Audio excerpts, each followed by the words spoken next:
जय हिंद साथियों, आप सभी का स्वागत है इनके लर्न लेसन्स में। आज हम लोग 6ठी शताब्दी ईसा पूर्व राजनीतिक दशा से संबंधित महत्वपूर्ण एमसीक्यू प्रश्नोत्तर को देखेंगे। इससे पहले वाले वीडियो में हम लोगों ने इसको पढ़ा था। तो आइए बिना किसी देर के इस वीडियो को शुरू करते हैं। प्रश्न संख्या 1, भारत के प्राचीनतम सिक्के हैं। आंसर ऑप्शन डी, चांदी के, जिन्हें पंचमार्क या आहत सिक्का कहा जाता है। भारत के प्राचीनतम प्राप्त सिक्के आहत सिक्के अथवा पंचमार्क सिक्के थे, जो चांदी के बने होते थे। इसके ऊपर ठप्पा देकर निशान बनाए जाते थे, इसीलिए इन्हें आहत सिक्का अथवा पंचमार्क सिक्का कहा जाता था। प्रश्न संख्या 2, निम्नलिखित में से कौन सा सही सुमेलित नहीं है। अंग की राजधानी चंपा सही है। कौशल की राजधानी अहिच्छत्र ये गलत है। कौशल की राजधानी श्रावस्ती। वत्स की राजधानी कौशाम्बी, जो इलाहाबाद बांदा का क्षेत्र है, इसके अंतर्गत आता था। मत्स्य महाजनपद की राजधानी विराटनगर, अलवार और भरतपुर का क्षेत्र राजस्थान के अंतर्गत। तो ये 3 सही है, लेकिन ये बी गलत है, तो बी इसका सही आंसर हो जाएगा। कौशल महाजनपद की राजधानी साकेत अथवा श्रावस्ती थी।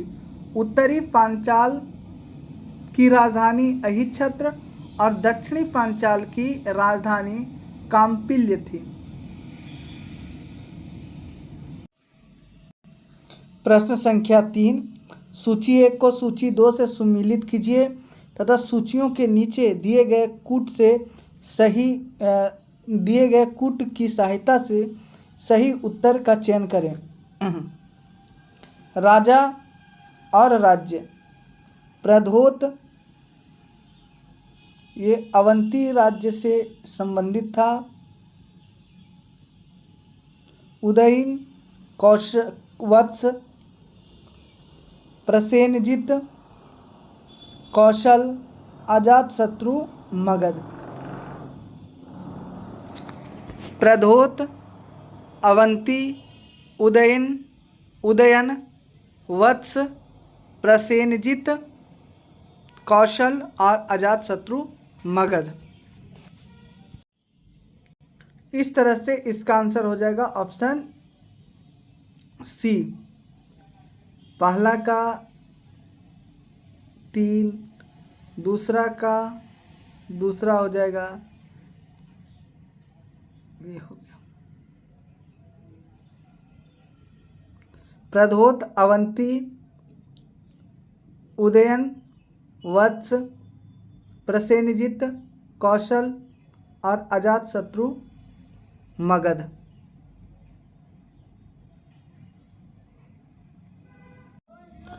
प्रश्न संख्या 4, चंड प्रधौत किस प्राचीन गणराज्य के राजा थे। Answer option C, Avanti. अभी हम लोगों ने देखा था प्रधौत, अवंती। चंड प्रधौत अवंती का शासक था। बुद्ध काल में अवंती की राजधानी उज्जैन थी। बिंबिसार के समय मगध के साथ चंड प्रधौत का संबंध मैत्रीपूर्ण था। एक बार प्रधौत के पांडु रोग से ग्रसित होने पर बिंबिसार ने अपने राजवैद्य आजीवक को उनके उपचार के लिए भेजा था।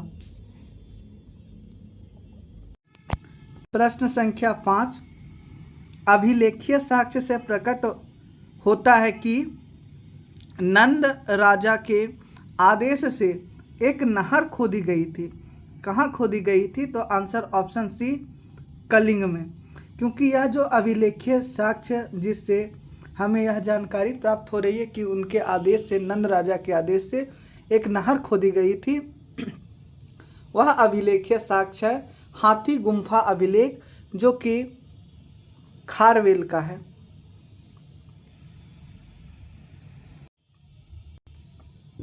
खारवेल के हाथी गुम्फा अभिलेख से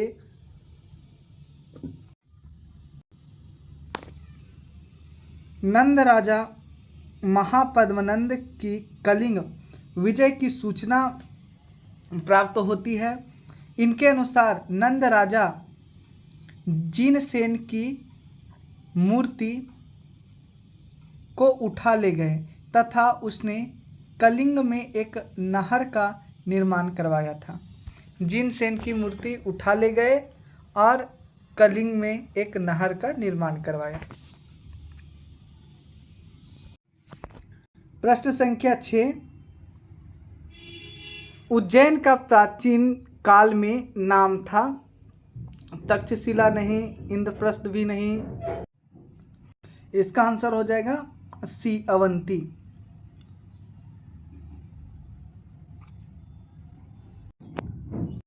मध्य प्रदेश के मालवा संभाग में स्थित उज्जैन को भारत के प्राचीन ऐतिहासिक नगरों में गिना जाता है। यह 16 महाजनपदों में से एक अवंती की 2 राजधानियां में से एक थी। कौन एक थी? उज्जैन। 2 राजधानियां थी, एक राजधानी थी उज्जैन और दूसरी राजधानी थी माहिष्मती। उत्तरी अवंती की राजधानी उज्जैन तथा दक्षिणी अवंती की राजधानी माहिष्मती थी। अवंती को अवंतिका भी कहा जाता था। प्रश्न संख्या 7, निम्नलिखित मानचित्र में प्राचीन भारत में पाए जाने वाले 16 महाजनपदों में से 4 दर्शाए गए हैं। क्रमांक ABCD द्वारा अंकित स्थल में से हैं। अंकित स्थल कौन से हैं? ये जो स्थल है यह राजस्थान के पास है और राजस्थान के पास जो भरतपुर और अलवर क्षेत्र था, यहाँ पर एक महाजनपद स्थित था, उसका नाम था मत्स्य महाजनपद, जिसकी राजधानी विराटनगर थी, जिसकी स्थापना राजा विराट के द्वारा किया गया था। ये जो क्षेत्र है मध्य प्रदेश वाला जो यहाँ पर क्षेत्र है, ये मालवा क्षेत्र के अंतर्गत जो महाजनपद आता था वह है अवंती। वह क्या है? अवंती, जिसकी 2 राजधानियां थी उज्जैन और माहिष्मती। सी वाला जो मैप में दिया गया है क्षेत्र, ये क्षेत्र इलाहाबाद और बांदा क्षेत्र के अंतर्गत स्थित है और ये जो क्षेत्र है वो वत्स महाजनपद का क्षेत्र है जो इलाहाबाद और बांदा जिले के अंतर्गत आता था। ये बिहार के मुंगेर और भागलपुर क्षेत्र के अंतर्गत आता है और यह जो यहाँ जो महाजनपद स्थित था वह था अंग, जिसकी राजधानी थी चंपा। तो इस तरह से इसका आंसर हो जाएगा ऑप्शन सी। मत्स्य महाजनपद, जिसकी राजधानी विराटनगर थी, राजस्थान प्रांत के जयपुर क्षेत्र में बसा था। पश्चिमी तथा मध्य मालवा क्षेत्र में अवंती महाजनपद बसा हुआ था। इसके 2 भाग थे। उत्तरी अवंती की राजधानी उज्जैनी और दक्षिणी अवंती की राजधानी माहिष्मती थी। आधुनिक इलाहाबाद और बांदा जिले प्राचीन काल में वत्स महाजनपद का निर्माण करते थे। कौशाम्बी इसकी राजधानी थी। उत्तरी बिहार के वर्तमान भागलपुर तथा मुंगेर जिले अंग महाजनपद के अंतर्गत आते थे, जिसकी राजधानी चंपा थी। प्रश्न संख्या 8, प्राचीन नगर जो महाभारत और महाभाष्य दोनों में उल्लिखित है। महाभाष्य जो है वो पतंजलि के द्वारा लिखा गया है।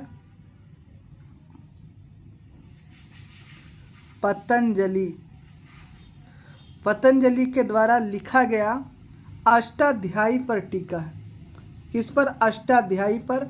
और यह जो अष्टाध्यायी जो ग्रंथ है वह महान व्याकरणाचार्य पाणिनि के द्वारा लिखा गया है। तो पाणिनि के अष्टाध्यायी पर पतंजलि ने एक टीका लिखा जिसे महाभाष्य कहा जाता है। तो महाभारत और महाभाष्य दोनों ही ग्रंथों में कौन कौन से प्राचीन नगर के नाम मिलते हैं उल्लेख किया गया है जो ऑप्शन में दिए हुए हैं। तो इनमें मध्यमिका नगरी और विराट नगर बैराट इन दोनों का उल्लेख प्राप्त होता है। तो इसका आंसर ए और बी दोनों हो जाएगा।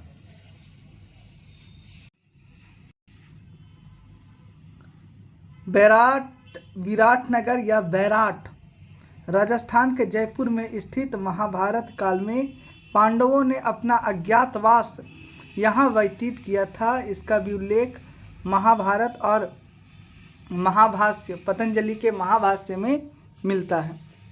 पतंजलि पुष्यमित्र शुंग के गुरु थे।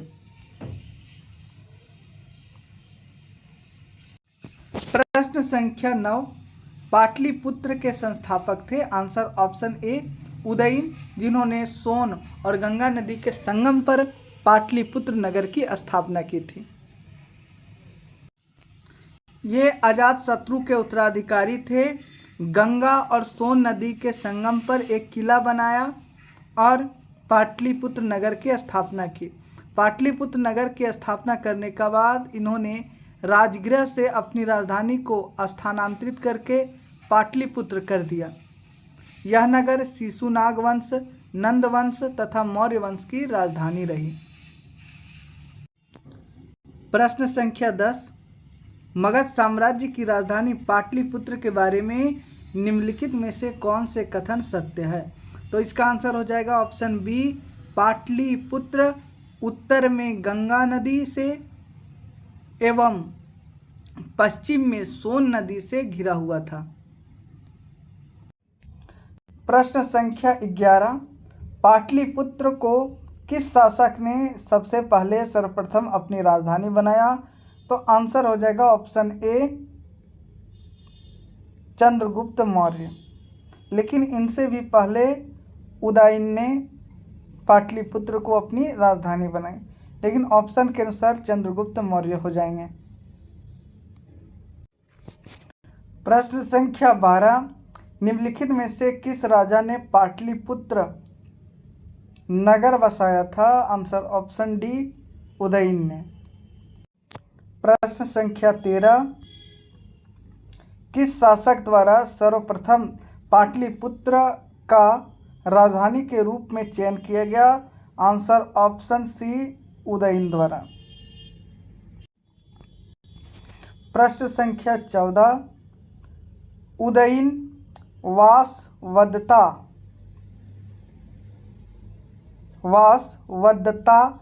की दंत कथा संबंधित है। आंसर ऑप्शन ए, उज्जैन से। उदयन वासवदत्ता की दंत कथा उज्जैन से संबंधित है। इस कथा को महाकवि भास ने अपने नाटक स्वप्नवासवदत्तम में वर्णित किया है। इस नाटक में वत्स नरेश उदयन तथा अवंती नरेश प्रद्योत की पुत्री वासवदत्ता की प्रेम कथा का वर्णन है। इसमें वत्स के राजा उदयन और अवंती के राजा प्रद्योत की पुत्री वासवदत्ता की प्रेम कथा का वर्णन किया गया है। स्वप्नवासवदत्तम किसका नाटक है? महाकवि भास का नाटक है, जिसमें उदयन और वासवदत्ता की दंत कथा दी गई है, जिसका संबंध उज्जैन से है। ये कथा उस समय की है जब उदयन उज्जैनी के कारागार में कैद थे। प्रश्न संख्या 15, प्रथम मगध साम्राज्य का उत्कर्ष किस शताब्दी में हुआ? आंसर ऑप्शन बी, ईसा पूर्व 6वीं शताब्दी में। इस साम्राज्य की महत्ता का वास्तविक संस्थापक राजा बिंबिसार थे, जो हर्यंक कुल या वंश से संबंधित थे। प्रश्न संख्या 16, निम्नलिखित में से कौन सा एक ईसा पूर्व 6ठी शताब्दी में प्रारंभ में भारत का सर्वाधिक शक्तिशाली नगर राज्य था? Answer option D, Magadh. ईसा पूर्व 6ठी शताब्दी के प्रारंभ में मगध भारत का सर्वाधिक शक्तिशाली नगर राज्य था। कई जातकों में इसके समकालीन नगरों की अपेक्षा इसकी समृद्धि एवं संपन्नता का साक्ष्य मिलता है। मगध की कौशल, अंग और कांसी के साथ लंबी प्रतिद्वंदिता थी। इसमें सर्वोच्चता के लिए लंबा संघर्ष चला और मगध अंततः सफल रहा। प्रश्न संख्या 17, प्रारंभिक गणतंत्र में कौन सा नहीं था? तो शाक्य थे, लिच्छवी भी थे और यौधेय भी थे। इस यौधेय का उल्लेख पाणिनि द्वारा किया गया था, तो इसका ऑप्शन ही गलत दिया हुआ है, क्योंकि ये सभी प्रारंभिक गणतंत्र में शामिल थे। बुद्ध काल में गंगा घाटी में कई गणराज्यों के अस्तित्व के प्रमाण मिलते हैं, जो इस प्रकार हैं: कपिलवस्तु के शाक्य, सुमसुमारा के भग, अलकप के बुली, केशपुत के कलाम,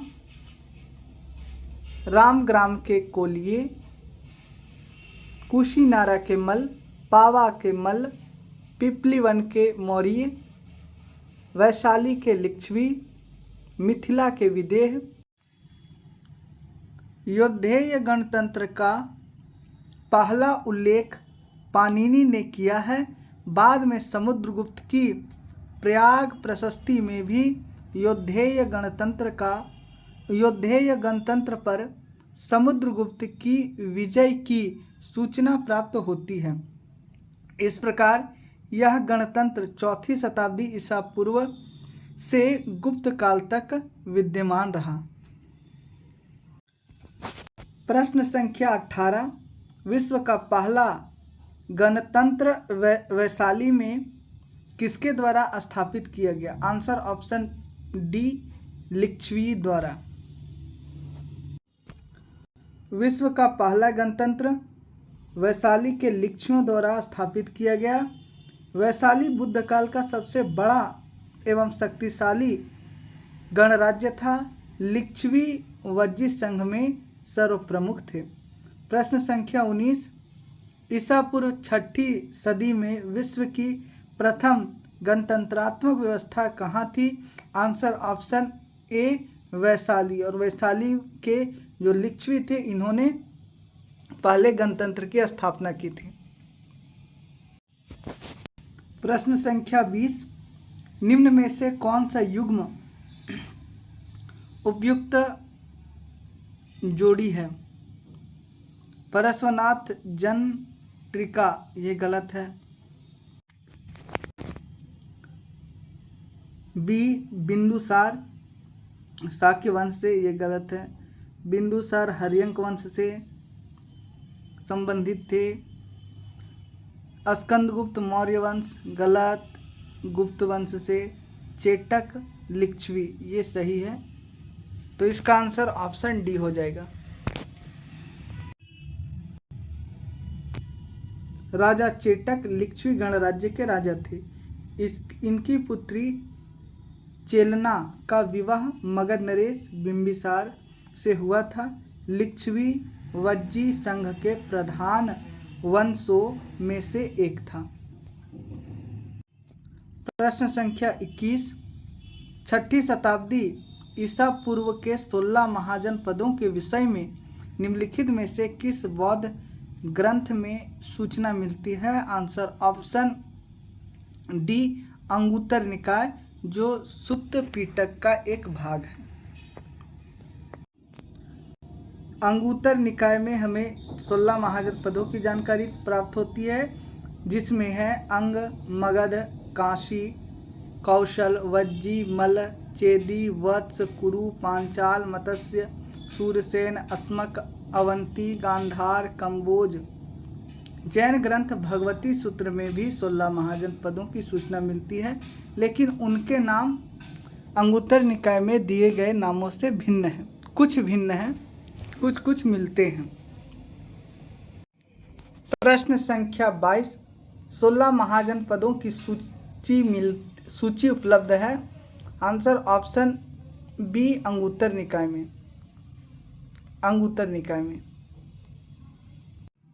प्रश्न संख्या 23, निम्नलिखित में से कौन सा एक बौद्ध ग्रंथ 16 महाजनपदों की सूचना देता है या का उल्लेख करता है? आंसर ऑप्शन ए, अंगुत्तर निकाय। प्रश्न संख्या 24, महाजनपद युग में 16 महाजनपदों के नाम बौद्ध साहित्य में प्रायः उल्लिखित मिलते हैं। निम्नलिखित में से किन महाजनपदों के नाम पाणिनि की अष्टाध्यायी में उल्लिखित है? पाणिनि ने 22 महाजनपदों के बारे में बताया है। 22 महाजनपदों की सूची प्राप्त होती है अष्टाध्यायी से, तो जिसमें मगध का उल्लेख है, अस्मक का उल्लेख है, कंबोज का उल्लेख है, चेदी का नहीं है और वत्स का भी नहीं है। नीचे दिए गए कूट से सही उत्तर चुनिए, तो आंसर हो जाएगा ए, मगध का उल्लेख है अष्टाध्यायी में, अस्मक का और कंबोज का।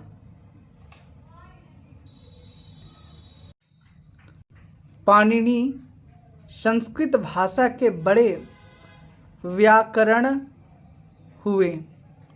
इनका जन्म तत्कालीन उत्तर पश्चिम भारत के गांधार में हुआ था। इनके व्याकरण का नाम अष्टाध्यायी है। अष्टाध्यायी में 8 अध्याय तथा लगभग 4000 सूत्र हैं। पाणिनि ने अपने अष्टाध्यायी में 22 जनपदों का उल्लेख किया है। इसमें प्रमुख है मगध, अस्मक, कंबोज, गांधार, सूरसेन आदि। बौद्ध ग्रंथ अंगुत्तर निकाय और जैन ग्रंथ भगवती सूत्र में 16 महाजनपदों की सूची मिलती है। प्रश्न संख्या 25, निम्न में से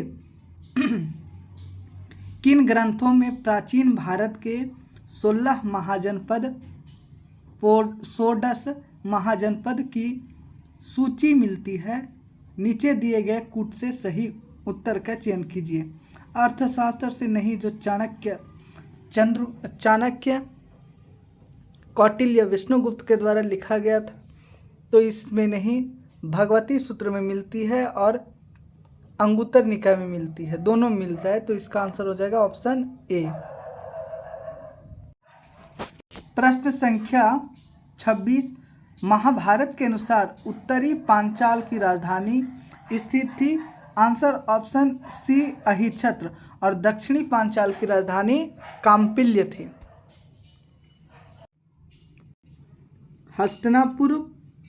हस्तिनापुर तथा इंद्रप्रस्थ कुरु की राजधानियां थी, जबकि मथुरा सूरसेन की राजधानी थी। प्रश्न संख्या 27, 16 महाजनपदों के युग में मथुरा इनमें से किसकी राजधानी थी? मथुरा किसकी राजधानी थी? सूरसेन की।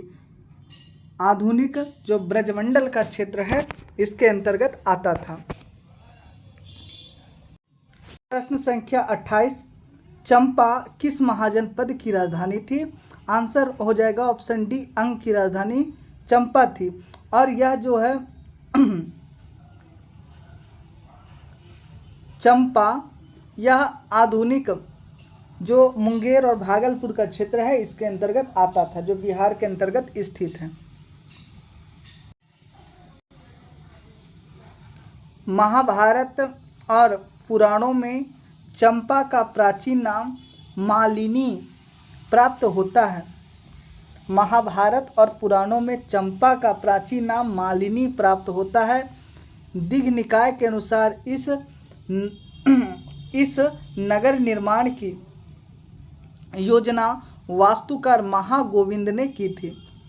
चंपा नगर की नगर निर्माण की योजना किसने किया था? तो वास्तुकार महागोविंद ने किया था। इसका प्राचीन नाम महाभारत और पुराणों में मिलता है मालिनी। प्रश्न संख्या 29, 6ठी शताब्दी ईसा पूर्व में सुक्तिमती राजधानी थी। किसकी राजधानी थी? तो चेदी की राजधानी थी, सुक्तिमती या सोत्थिवती। पांचाल की राजधानी थी, उत्तरी पांचाल की राजधानी अहिच्छत्र और दक्षिणी पांचाल की राजधानी काम्पिल्य। कुरु की राजधानी इंद्रप्रस्थ और अवंती की राजधानी उज्जैन और महिष्मती थी। 6ठी शताब्दी ईसा पूर्व में आधुनिक बुंदेलखंड के पूर्वी तथा उसके समीपवर्ती भागों में चेदी महाजनपद स्थित था। इसकी राजधानी सोत्थिवती थी, जिसकी पहचान महाभारत के सुक्तिमती से की जाती है। प्रश्न संख्या 30, गोदावरी नदी के तट पर स्थित महाजनपद था। आंसर हो जाएगा इसका ऑप्शन डी,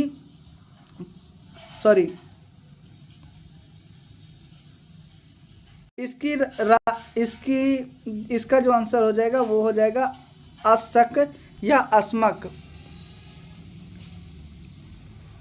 जो दक्षिण भारत का एकमात्र महाजनपद था जिसकी राजधानी पोटली थी। बौद्ध ग्रंथ अंगुत्तर निकाय और जैन ग्रंथ भगवती सूत्र में 6ठी शताब्दी ईसा पूर्व में वर्णित 16 महाजनपदों में अस्सक या अस्मक नर्मदा एवं गोदावरी नदियों के मध्य स्थित था। इसकी राजधानी पैठन या पोतन या पोटिल अथवा इसका प्राचीन नाम प्रतिष्ठान भी था। प्रश्न संख्या 31, 6ठी शताब्दी ईसा पूर्व का मत्स्य महाजनपद स्थित था। आंसर ऑप्शन बी, राजस्थान में। मत्स्य महाजनपद की राजधानी विराटनगर और यह राजस्थान के जयपुर क्षेत्र में स्थित था। प्रश्न संख्या 32, मगध की राजधानी कौन सी थी? आंसर ऑप्शन सी, गिरिब्रज या राजगृह। पुराणों के अनुसार मगध पर शासन करने वाला पहला राजवंश बृहदर्थ वंश था। इस वंश के पहले राजा बृहदर्थ का पुत्र जरासंध था, जिसने गिरिब्रज या राजगृह को अपनी राजधानी बनाया। सर्वप्रथम राजगृह को किसने अपनी राजधानी बनाया? तो बृहदर्थ का पुत्र जरासंध ने। बौद्ध ग्रंथों के अनुसार मगध का प्रथम प्रतापी शासक बिंबिसार था। यह हर्यंक वंश से संबंधित था। इसकी मृत्यु 492 ईसा पूर्व में हुई। इसके पश्चात अजातशत्रु मगध का शासक हुआ। अजातशत्रु का पुत्र उदयन ने अपनी राजधानी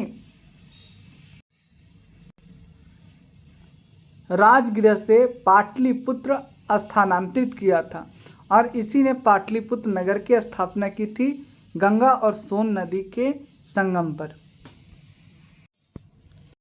प्रश्न संख्या 33, मगध की प्रारंभिक राजधानी कौन सी थी? आंसर ऑप्शन सी, राजगृह या गिरिब्रज। और किसने सर्वप्रथम इसे राजगृह को अपनी राजधानी बनाया था?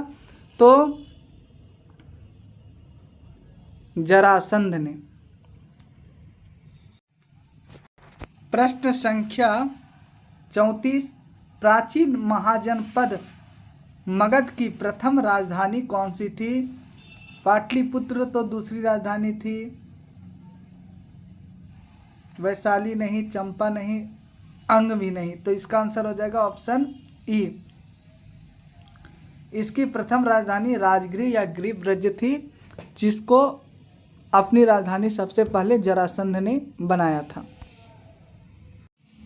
प्रश्न संख्या 35, निम्नलिखित में से कौन सा एक मगध साम्राज्य की राजधानी नहीं रही?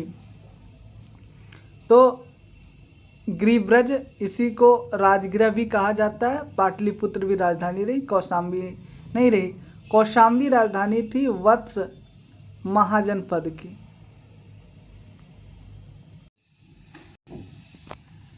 गृहब्रज, राजगृह और पाटलिपुत्र प्राचीन काल में क्रमशः मगध साम्राज्य की राजधानियां रही थी, जबकि कौशाम्बी पर वत्स राज्य का शासन था। हर्यंक वंश के शासन के दौरान मगध की राजधानी मगध की राजधानी राजगृह से पाटलिपुत्र स्थानांतरित हुई और जिसको उदयन ने स्थानांतरित किया था।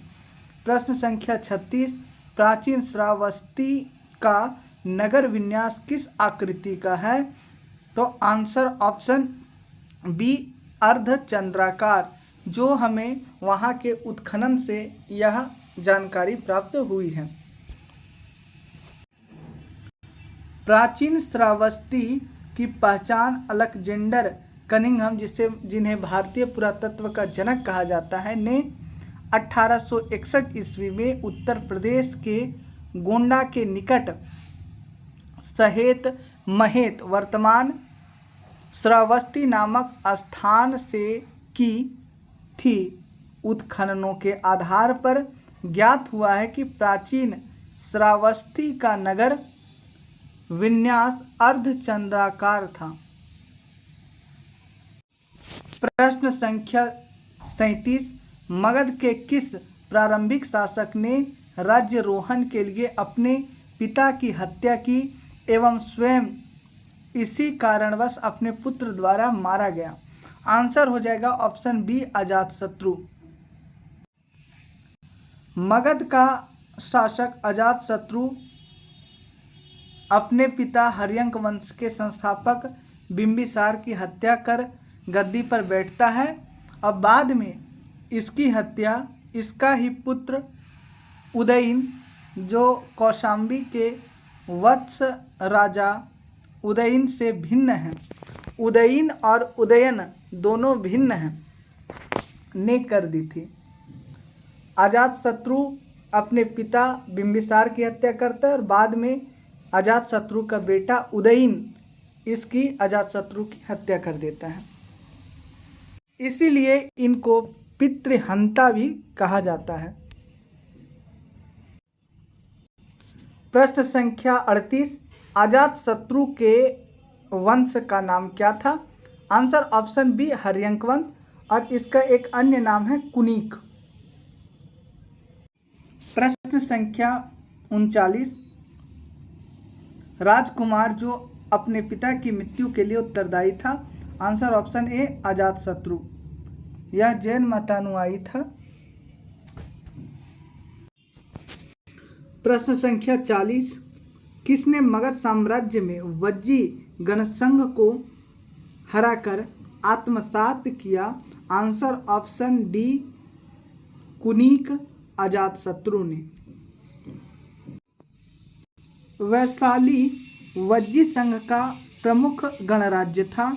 यहाँ के शासक लिच्छवी थे। बिंबिसार के समय से ही मगध एवं वज्जी संघ में मनमुटाव था, जो अजातशत्रु के समय संघर्ष में बदल गया। निर्यावली सूत्र से ज्ञात होता है कि उस समय लिच्छवी गण का प्रधान चेटक था।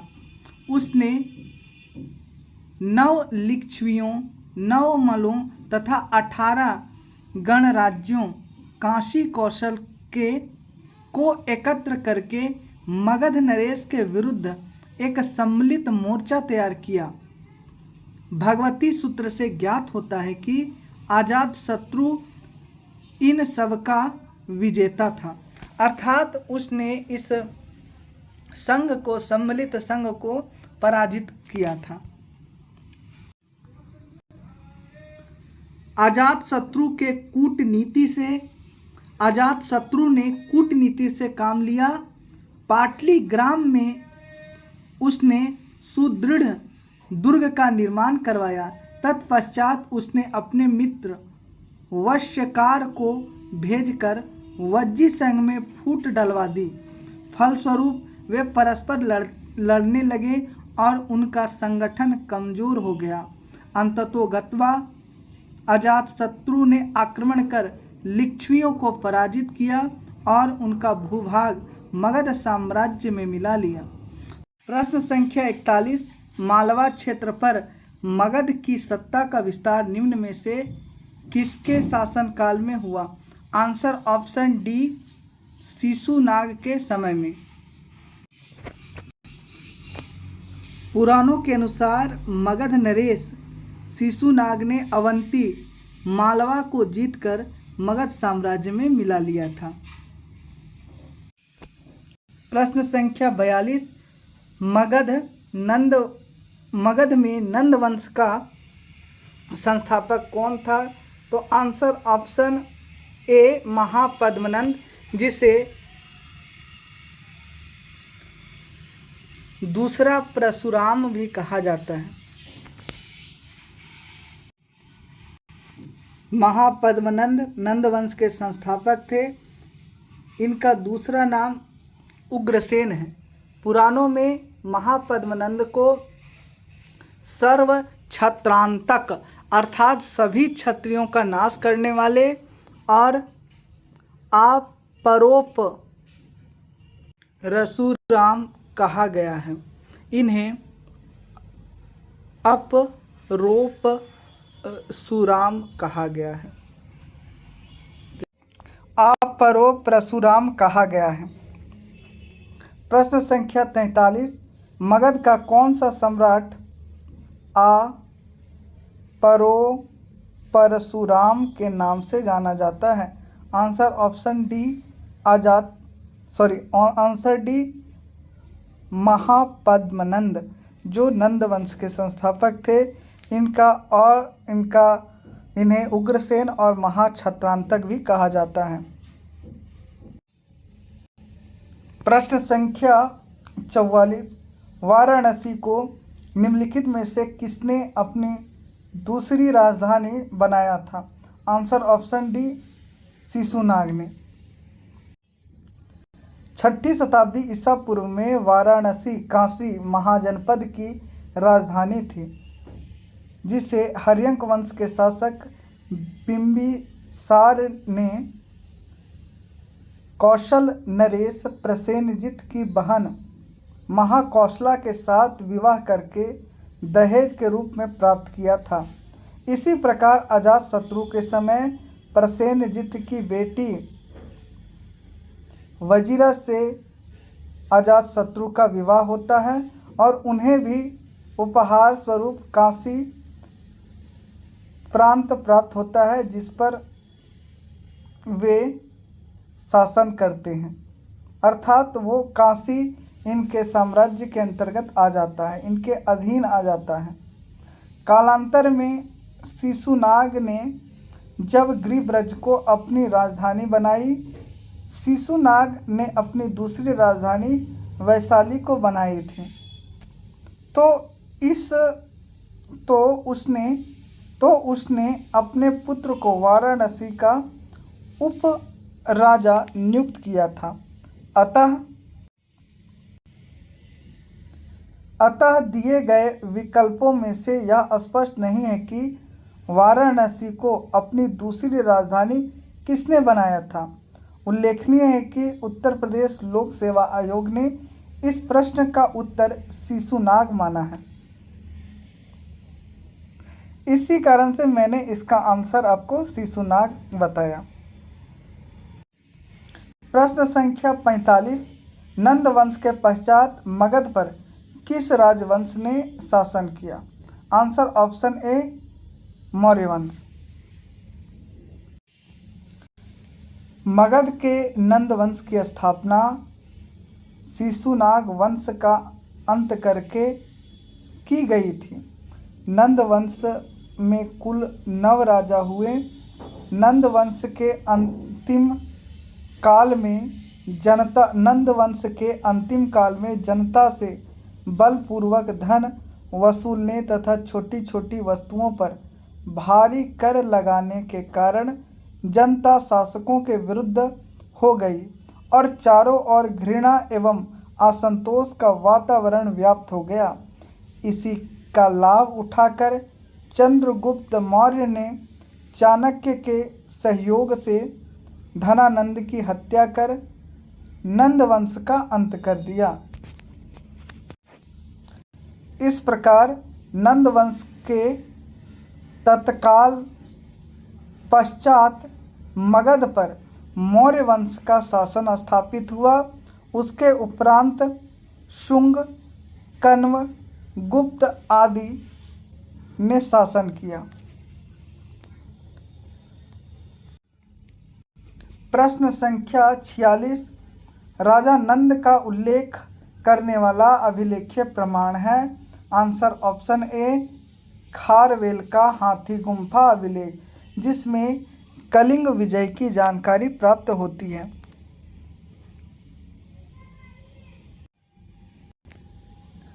कलिंग के चेदी वंश का सबसे प्रतापी शासक खारवेल था। इसके विषय में जानकारी का प्रमुख स्रोत इसका हाथी गुम्फा अभिलेख है। नंद वंशीय शासक महापद्मनंद द्वारा कलिंग में नहर खुदवाए जाने का उल्लेख इस अभिलेख में किया गया है, अर्थात यह नहरों की जानकारी देने वाला प्रथम अभिलेखीय साक्ष्य है। पूछा जा सकता है कि नहरों की जानकारी देने वाला प्रथम अभिलेखीय साक्ष्य है तो कौन सा है? हाथी गुम्फा अभिलेख। प्रश्न संख्या 47, निम्नलिखित मगध राजवंशों को कालक्रमानुसार व्यवस्थित कीजिए। पहला तो हो जाएगा हर्यंक वंश, दूसरा हो जाएगा नंद वंश, तीसरा हो जाएगा मौर्य वंश और चौथा हो जाएगा शुंग वंश। पहले हर्यंक वंश के बाद शिशुनाग वंश के बाद नंद वंश के बाद मौर्य वंश के बाद शुंग वंश आता है। इस तरह से इसका आंसर हो जाएगा ऑप्शन बी। प्रश्न संख्या 48, गौतम बुद्ध के समय प्रसिद्ध वैद्य जीवक जिसके दरबार से संबंधित था। अच्छा, किसके दरबार से संबंधित था? तो यह बिंबिसार के दरबार से संबंधित था। और जब चंडप्रद्योत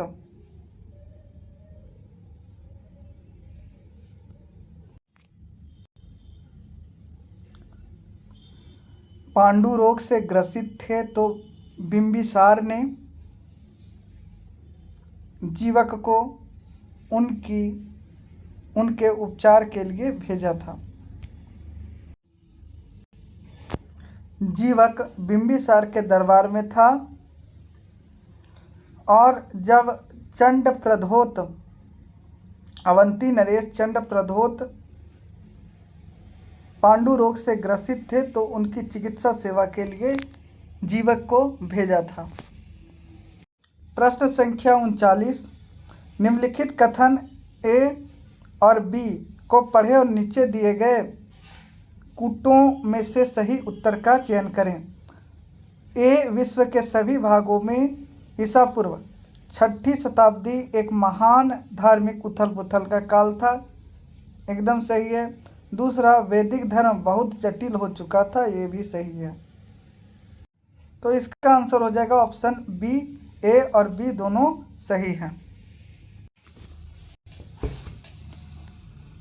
ईसा पूर्व छठी शताब्दी में उत्तर भारत की मध्य गंगा घाटी क्षेत्र में अनेक धार्मिक संप्रदायों का उदय हुआ। अनेक मत तथा दर्शनों के प्रादुर्भाव ने बौद्धिक आंदोलन का रूप ग्रहण किया। विभिन्न मतों को मानने वाले सन्यासी परिवारजक घूम घूमकर अपने जीवन दर्शन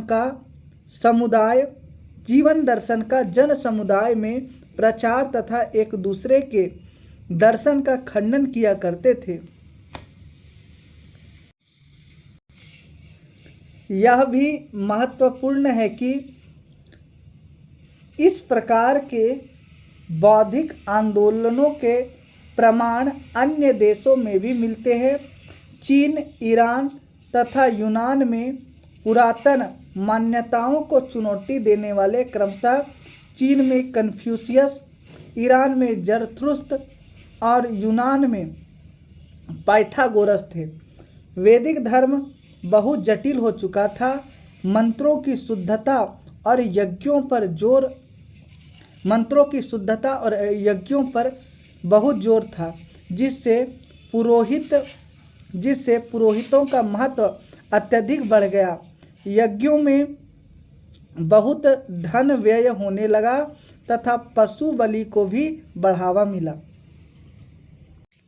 प्रश्न संख्या 50, कल्पी नगर किस नदी के तट पर स्थित है? Answer option B, Yamuna. Kalpi नगर उत्तर प्रदेश के जालौन जिले में स्थित एक नगर स्थान है। यह यमुना नदी के तट पर स्थित है। प्राचीन काल में यह कालप्रिया के नाम से विख्यात थी। समय के साथ नाम संक्षिप्त होकर कल्पी हो गया। यह 4वीं सदी में राजा वासुदेव द्वारा बसाया गया था। प्रश्न संख्या 51, सूची 1 को सूची 2 से सम्मिलित कीजिए तथा नीचे दिए गए कूट से सही उत्तर चुनिए। उत्तर प्रदेश के प्राचीन जनपद और राजधानी। कुरु की राजधानी इंद्रप्रस्थ, पांचाल की राजधानी अहिछत्र, कौशल की राजधानी साकेत और वत्स की राजधानी कौशाम्बी। प्रश्न संख्या 52, सूची 1 को सूची 2 से सम्मिलित कीजिए तथा सूचियों के नीचे दिए गए कूट से सही उत्तर चुनिए। महाजनपद और राजधानी। मत्स्य महाजनपद की राजधानी विराटनगर, कुरु की राजधानी इंद्रप्रस्थ, सूरसेन की राजधानी मथुरा और अस्मक की राजधानी पोतन या पोटली, जो दक्षिण भारत का एकमात्र महाजनपद था। प्रश्न संख्या 53, निम्नलिखित में से कौन सा एक सही सम्मिलित नहीं है? कंबोज, राजपुर या हाटक सही है। अस्मक, पोतन या पोटील ये भी सही है, दक्षिण भारत के एकमात्र महाजनपद था। सूरसेन की राजधानी मथुरा थी, कौशाम्बी नहीं। कौशाम्बी वत्स की राजधानी थी और सूरसेन की राजधानी ये मथुरा। कौशल की राजधानी श्रावस्ती, तो ये सही है। तो इसका आंसर हो जाएगा ऑप्शन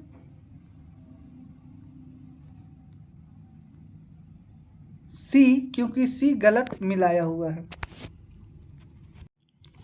प्रश्न संख्या 54, वर्तमान उत्तर प्रदेश में भारत के प्राचीन 16 महाजनपद में कुल कितने महाजनपद स्थित है? आंसर हो जाएगा ऑप्शन सी, 8। ये 8 महाजनपद हैं: कुरु, पांचाल, काशी, कौशल, सूरसेन, चेदी, वत्स और मल्ल। कुरु की राजधानी इंद्रप्रस्थ, पांचाल की राजधानी अहिछत्र और कांपिल्य, काशी की राजधानी वाराणसी, कौशल की राजधानी श्रावस्ती, सूरसेन की राजधानी मथुरा, चेदी का सोथिवती, वत्स का कौशाम्बी और मल की राजधानी पावापुरी। प्रश्न संख्या 55, निम्नलिखित में से कौन सा एक कथन प्राचीन भारत की श्रेणी व्यवस्था के बारे में असत्य है? श्रेणी व्यापारियों और कारीगरों का संगठन था, यह सही है। उत्पादित वस्तुओं की गुणवत्ता और कीमत संबंधित श्रेणी द्वारा निर्धारण की जाती थी, यह भी सही है। सी, श्रेणी अपने सदस्यों के आचरण पर नियंत्रण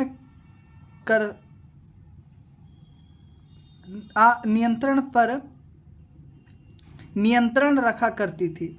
श्रेणी अपने सदस्यों के आचरण पर नियंत्रण रखा करती थी, यह भी सही है। श्रेणी व्यवस्था मात्र उत्तर भारत में प्रचलित था, यह गलत है। यह दक्षिण भारत में भी प्रचलित था। तो इस तरह से इसका आंसर हो जाएगा ऑप्शन डी। प्राचीनकालीन भारत में एक ही शिल्प अथवा व्यवसाय करने वाले के समूह को श्रेणी की संज्ञा प्रदान की गई। प्राचीन कालीन भारत में एक ही शिल्प अथवा व्यवसाय करने वालों के समूह को श्रेणी की संज्ञा प्रदान की गई है। इनके उद्भव का एक महत्वपूर्ण कारण उत्तर वैदिक काल में उद्योग धंधों का स्थानीयकरण था।